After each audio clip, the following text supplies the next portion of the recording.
Trust in the Lord with all your heart. And what is the enemy of faith? Now listen to the enemy of faith.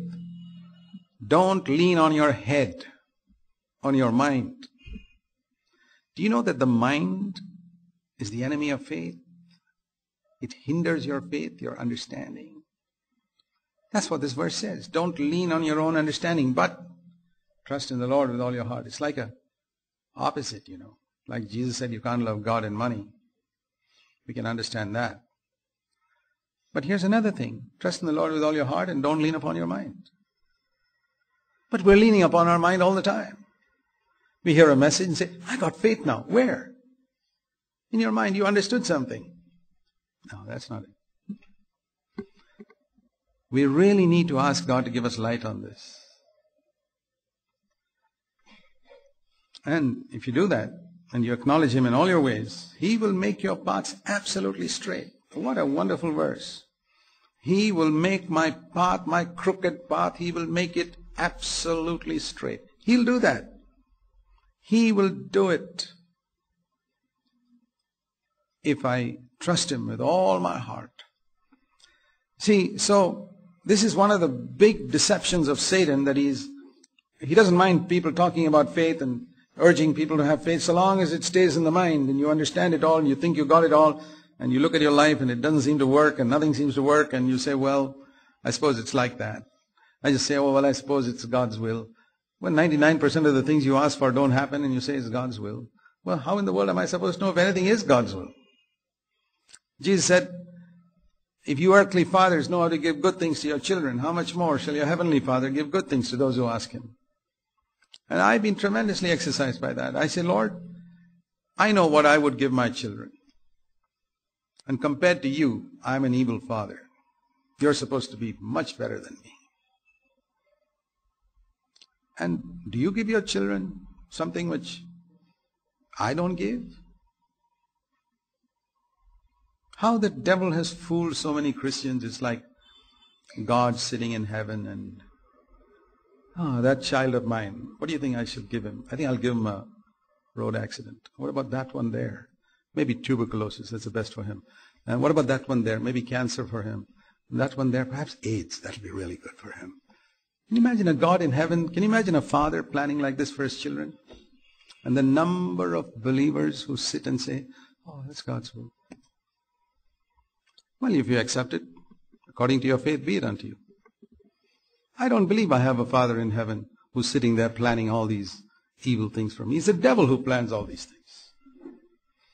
The first book written in the Bible, I believe, was the book of Job. You've heard me say that before.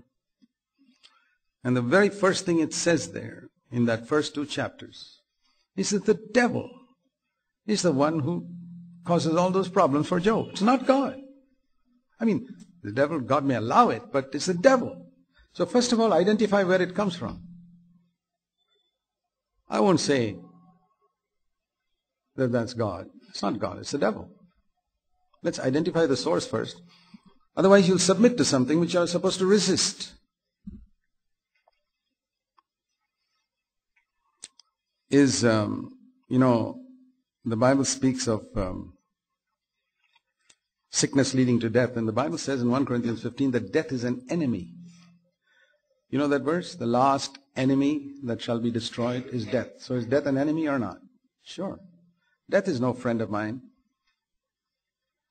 And when it says that in 1 Corinthians 15, I can't understand how some Christians say, oh, I'm just waiting to die and walk on the streets of gold. Well, I'll tell you, I'm not waiting to die. I've got a lot of work to do before I die. Death is an enemy. How many of you say, I'm just waiting for my enemy to come and kill me? But that's what a lot of people say when they get old. If I'm 100 years old, I'll say, I'm not ready to die. I'm going to finish my work. Death is an enemy. The last enemy that shall be destroyed is death. Sickness is an enemy. Death is an enemy. Everything evil is not what our Heavenly Father gives to His children. You take that position, brother. And we have been so brainwashed by the devil for so many years, just submit, that it's very difficult for us to even believe when we hear something like this. Yep. So, Hebrews chapter 11. The other way in which the devil deceives people is something you've heard me say many times recently. Is okay, if I can't get people to put their faith in their mind, then the other way he can deceive us is, let's get believers to have faith only for material things. Faith that God will make you rich, and faith that God will give you a better house and get a better car and all types of earthly things, and teach them to pay their tithe and God will reward them, do business with God. And look at the number of people whom the devil has deceived with this type of doctrine. But where do you see it in the Bible? Jesus never preached that even once. And you read Hebrews 11. Let's take Old Testament people. People say, oh, that is Old Covenant. Okay, let's take these Old Covenant people, what type of faith they had. Which person in Hebrews chapter 11, which is the great list of Old Testament saints, which of those people does it say, by faith, that fellow got a better house? Or by faith, he got a chariot with 4 horses. He had only one with only one horse in the beginning. Where do you read that in this? Or by faith, he got this material thing or that material thing from God. It's one of the greatest deceptions of the devil today. And because the world is full of people who love material things, and the unconverted, godless atheists also love it, that's a good message. They come to Jesus for getting all these things. Okay. Abel. What did he do by faith? Did he get something from God? No, he offered a sacrifice to God. If you have faith, you won't get something from God. You'll offer a sacrifice to God. That's the first example. Okay. Let's go to Enoch. What did Enoch get? By faith, did he get a better house? No. He walked with God, and by faith he was taken up. He got a house up there, not here. That's the faith of this Old Testament man. Okay, let's go to Abraham. What about Abraham? By faith, Abraham, he left his house.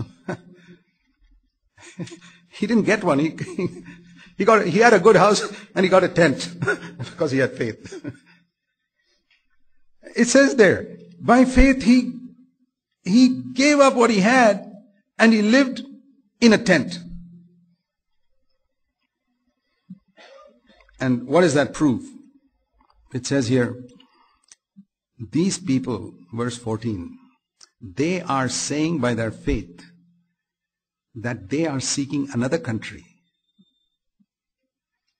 If they had been thinking of that country which they left where they had big houses and all that, they would have wanted to go back there.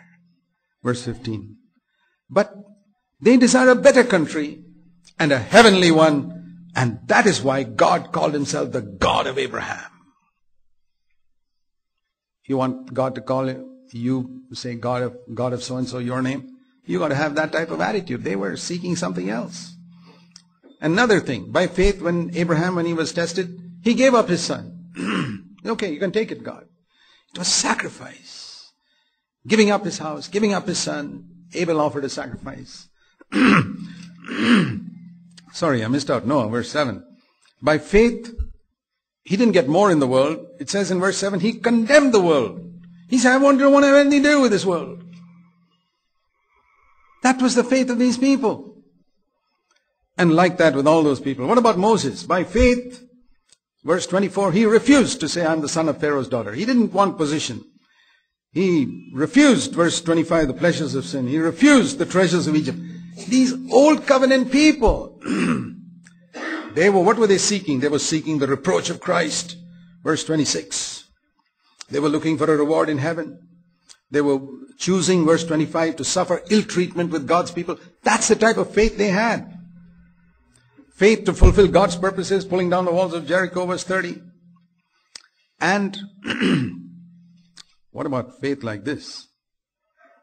Some people, verse 36, by faith, they experienced mocking, scourging. You know, it's because you have faith that people mock you in your place of work. Oh, you're in this group here, this wonderful group of those who faced mockings, scourgings, chains, imprisonment. They were stoned. And yet it says, men of whom, verse 38, the world was not worthy. I love that verse. Lord, make me a man of whom this world is not worthy. Pray that. Make me a woman who is not fit to live in this world. This world is not worthy to have such godly men and women. This rotten, sinful world is not worthy to have such a godly man or a godly woman walking around here. And that's why God's going to take us away one of these days. And he says, all these people, you may think they did wonderful things. They gained approval, verse 39, through faith, but God has provided something better for us, verse 40, something better than all this. And that is, we can, chapter 12, verse 1 and 2, look at Jesus, who is the author of our faith. The author of my faith is not Abraham or David, who killed some human being. The author of my faith, according to Hebrews 12:2, is Jesus.